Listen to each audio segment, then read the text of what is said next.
Assalamualaikum warahmatullahi wabarakatuh. Marilah kita mulai kuliah kemuhammadihan dan keaisyyahan ini dengan membaca basmalah. Bismillahirrahmanirrahim. Pada mata kuliah kemuhammadihan dan keaisyyahan ini, saya akan menyampaikan berkaitan dengan tema retorika atau komunikasi dalam Islam. Ingat ya, untuk pertemuan ini yang kelima ini juga ada hubungannya dengan pertemuan yang ke-6 besok. Sehingga ini pertemuan yang kelima ini berhubungan dengan pertemuan yang ke-6. Sehingga ini merupakan satu rangkaian. Langsung saja ya, saya akan menyampaikan berkaitan dengan tema retorika dan dakwah atau retorika dan komunikasi di dalam Islam. Kata mutiara pada hari ini saya kutip dari Haji Umar Said Cokro Aminoto. Beliau menyampaikan, jika kalian ingin menjadi pemimpin besar, menulislah seperti wartawan dan bicaralah seperti orator. Nah, pada hari ini, pertemuan yang kelima dan yang ke-6 besok minggu depan ini, temanya berkaitan dengan menulis, yang kedua bicara berkaitan dengan orator, atau nanti bisa disebut sebagai pidato, atau bisa disebut sebagai kultum, dan lain sebagainya. Langsung saja saya akan menyampaikan apa itu retorika. Retorika itu tentu bukan berasal dari bahasa Indonesia. Secara bahasa, retorika berarti seni bicara, keindahan bahasa, bahasa yang banyak menggunakan variasi, orasi ataupun orator. Prinsipnya, retorika itu adalah seni bicara. Secara terminologi, seni bicara, retorika adalah seni bicara dengan menggunakan keindahan bahasa untuk mengungkapkan pokok pikiran. Sehingga kalau bicara berkaitan dengan retorika itu, prinsipnya adalah seni kita berbicara. Selanjutnya kalau dihubungkan dengan dakwah, dakwah itu secara etimologi berasal dari kata da'a, artinya mengundang, menyeru, mengajak, dan sebagainya. Secara terminologi, dakwah adalah mengajak manusia dengan bijaksana menuju jalan yang benar sesuai dengan perintah Allah untuk kemahaselatan dunia dan akhirat. Sehingga kalau kita hubungkan antara retorika dan dakwah itu adalah mengajak atau menyampaikan ajaran agama Islam. Nah, kalau ini nanti ada mahasiswa yang non-muslim juga mengajak menyampaikan dengan ajarannya masing-masing kepada orang lain. Dibutuhkan seni bicara dengan keindahan bahasa agar orang yang mendengar itu tertarik. Secara prinsip, retorika dan dakwah itu adalah seni bicara agar orang itu tertarik kepada kita. Apa yang kita sampaikan itu didengar oleh orang, sehingga orang itu mengikuti apa yang kita sampaikan, orang itu memahami apa yang kita sampaikan. Retorika itu punya 3 sifat. Yang pertama, informatif, yang memberikan informasi, menjelaskan sesuai dengan fakta, ada data, atau alasan yang jelas. Yang kedua, retorika itu juga bisa propagandis. Wah, ini kalau kampanye itu ya harus propagandis, karena mengajak, mengagitasi, dan sebagainya. Mempengaruhi orang lain dengan berbagai cara, lebih cenderung dipermanis, dan sanjungan pilihlah saya. Nah, kalau informatif nggak perlu pilihlah saya. Kalau informatif cukup memberikan data, fakta, dan sebagainya. Yang ketiga adalah edukatif, memberikan pendidikan berdasarkan ilmu menurut ketentuan objektif yang dapat dipertanggungjawabkan sehingga membutuhkan materi yang formal. Nah, selanjutnya, kalau kita akan melakukan retorika atau sebut saja pidato atau kultum dan sebagainya itu cara kita untuk menyampaikan itu ada 3 dalam menguasai materi. Yang pertama, membaca naskah. Wah, ini saya, ini foto saya ini, saya membaca naskah atau disebut sebagai reading from complete text. Artinya 100% itu dibaca Assalamualaikum warahmatullahi wabarakatuh, itu dari A sampai Z itu dibaca. Yang kedua adalah menggunakan catatan atau using notes berupa garis besar materi. Ini jadinya mahasiswa masih membawa catatan, tapi yang penting-penting saja yang dibaca. Mungkin kalau ada Al-Qur'annya, ada hadisnya, atau catatan berkaitan dengan pokok pikiran itu ditulis tetapi tidak dibaca dari A sampai Z. Nah, kalau anggapannya ya mungkin kalau 100% itu adalah yang mahasiswa sampaikan, ya yang dibaca itu cukup maksimal 25%. Yang 75% itu mahasiswa hafalkan. Yang ketiga adalah menggunakan hafalan atau memori. Artinya 100% itu materi yang akan disampaikan oleh mahasiswa itu sudah ada di kepala kita ini loh. Tinggal mahasiswa menyampaikan Assalamualaikum sampai Wassalamualaikum itu tanpa teks. Nah, pilihan-pilihan ini nanti yang harus dibuat oleh mahasiswa. Apakah membaca naskah 100%, apakah dengan outline atau notes, atau cukup 100% itu dihafalkan atau dengan memori. Nah, kalau saya menganjurkan, karena ini masih latihan, bisa pilihan yang kedua dan ketiga. Menggunakan catatan, outline, yang ketiga adalah hafalan. Jangan dengan membaca naskah, karena kalau membaca naskah itu kayak anak SD saja. Nah ini foto saya nggak pakai outline, nggak pakai catatan. Nah ini 100% dengan memori. Suatu saat mahasiswa akan mengalami seperti ini. Ketika menyampaikan sesuatu, mimpin rapat, ya nggak harus dibaca lah naskahnya. Yang penting diperhatikan kalau kita melakukan pidato, kultum, atau bahasanya retorika itu, yang pertama adalah nada suara. Wah ini jago kita kalau berkaitan dengan retorika. Presiden pertama RI, Insinyur Haji Ahmad Soekarno. Yang penting diperhatikan adalah yang pertama adalah intonasi nada suara. Nah, seperti yang saya contohkan ini, saya menyampaikan di sini kepada mahasiswa tidak datar-datar saja, naik turun dan sebagainya itu penting. Assalamualaikum warahmatullahi wabarakatuh.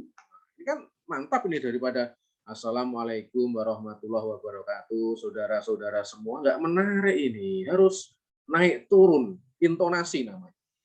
Yang kedua adalah aksentuasi atau logat ya. Kalau logat ya, ini ada mungkin orang Jawa, ada orang Medan, ada orang Ngapak dan sebagainya, tetap ayo hilangkan sedikit-sedikit, kita pakai aksentuasi yang umum, artinya logat Indonesia. Yang ketiga adalah kecepatan, jangan bicara juga terlalu cepat. Assalamualaikum warahmatullahi wabarakatuh kepada jamaah semuanya, bla bla bla, ya enggak lah. Kita lihat audien kita. Kalau audiennya orang tua ya sesuai dengan gelombang mereka.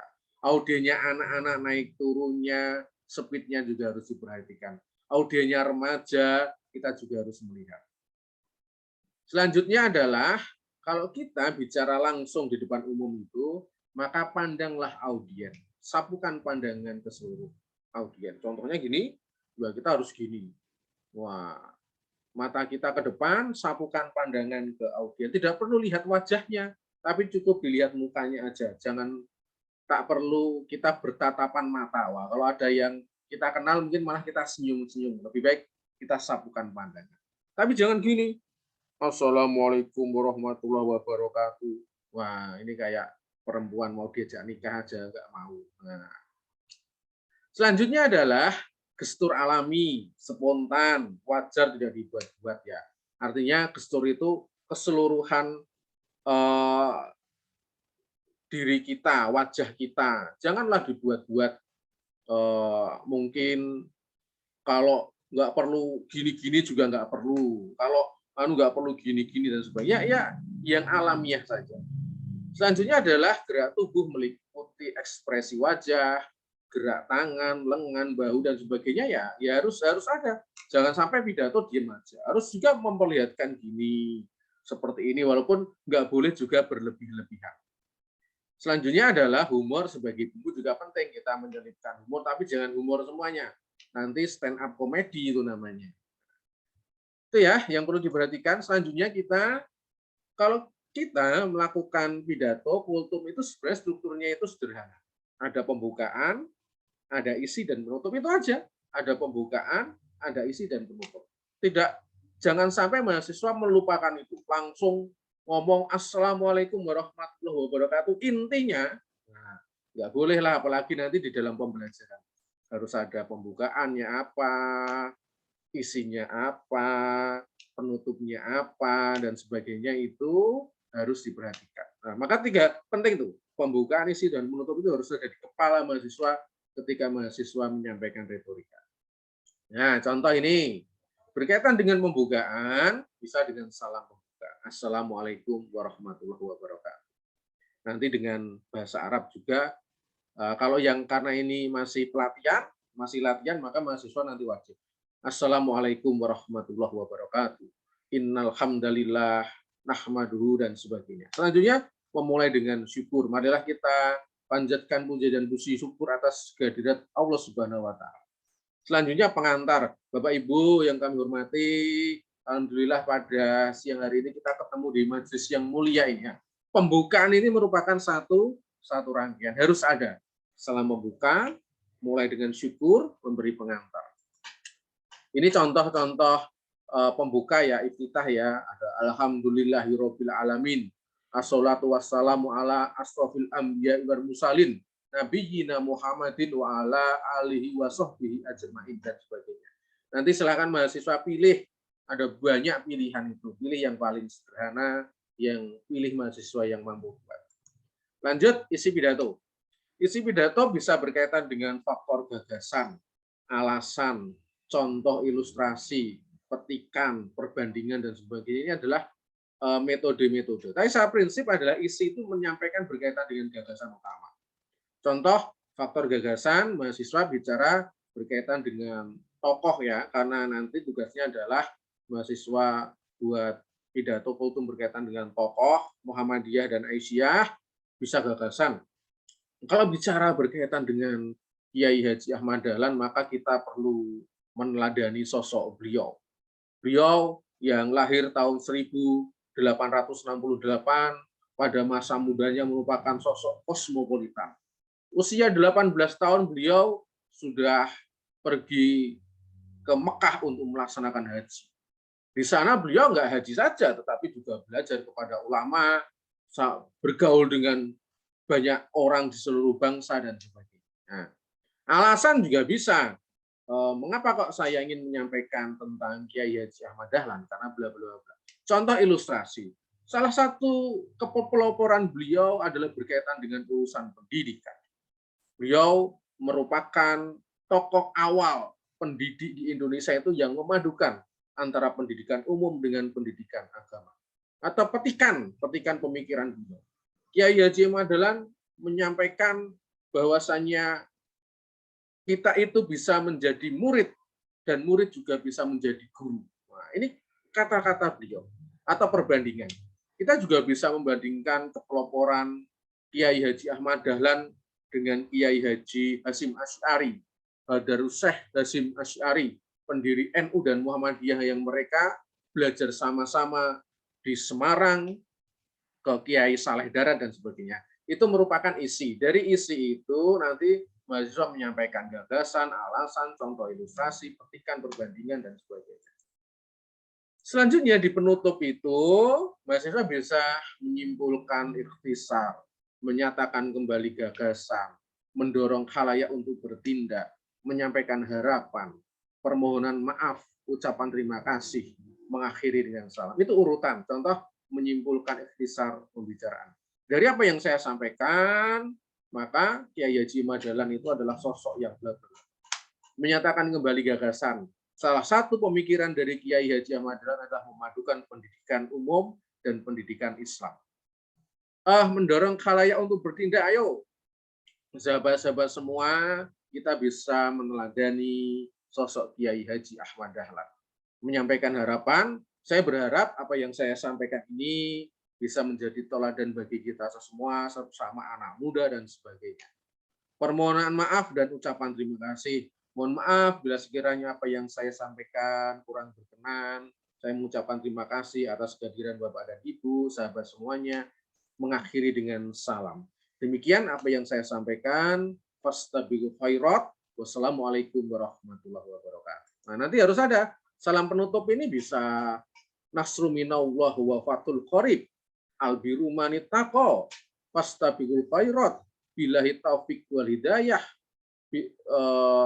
Bila billahi fisabil haq dan sebagainya. Mahasiswa itu harus punya ini. Nah, sehingga berkaitan dengan pembuka, isi dan menutup itu merupakan satu kesatuan di dalam kita melaksanakan kultum ataupun pidato.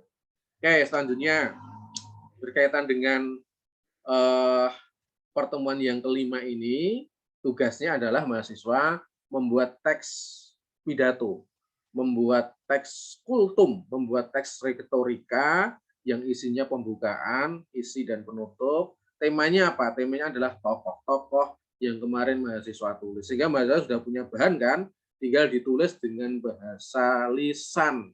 Jangan di copy paste ya, nanti tugasnya ditulis aja, boleh tulis tangan, selanjutnya ataupun boleh ketik juga tidak apa-apa. Teksnya seperti ini, bisa 1 halaman, bisa 2 halaman. Contoh, saya buat teks kultum pidato judulnya Kiai Haji Ahmad Dahlan Sang Pendobrak Zaman. Ada pembukaannya seperti ini, ada Arabnya, ada isinya, ada penutupnya, nanti ada salamnya.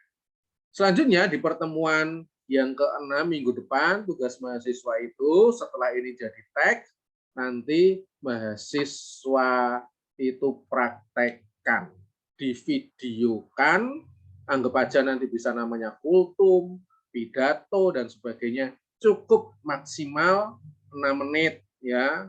Tapi jangan 1-2 menit ya. Ya antara 5, 6, 7 menit lah. Lebih dari itu juga nggak apa-apa, tapi jangan panjang-panjang. Itu tugasnya pertemuan yang ke-6 dari teks ini. Selanjutnya menjadi pidato, menjadi kultum, mahasiswa sampaikan. Ini ada contoh ya. Selanjutnya nanti diunggah di YouTube mahasiswa. Selanjutnya nanti link YouTube-nya itu dikirim ke Lensa Unisa. Di pertemuan yang kelima ini juga nanti kirim ke Lensa Unisa. Pertemuan kelima bentuknya teks kultum. Pertemuan ke-6 minggu depan bentuknya video. Kultum dari mahasiswa, pidato, retorika dari mahasiswa juga dikirim ke Lensa Unisa. Itu ya, demikian pertemuan yang kelima dan selanjutnya juga pertemuan yang ke-6 ini karena merupakan satu kesatuan berkaitan dengan retorika dan komunikasi dalam Islam. Semoga bermanfaat. Apa yang saya sampaikan dipahami oleh mahasiswa. Fastabiqul khairat. Wassalamualaikum warahmatullahi wabarakatuh.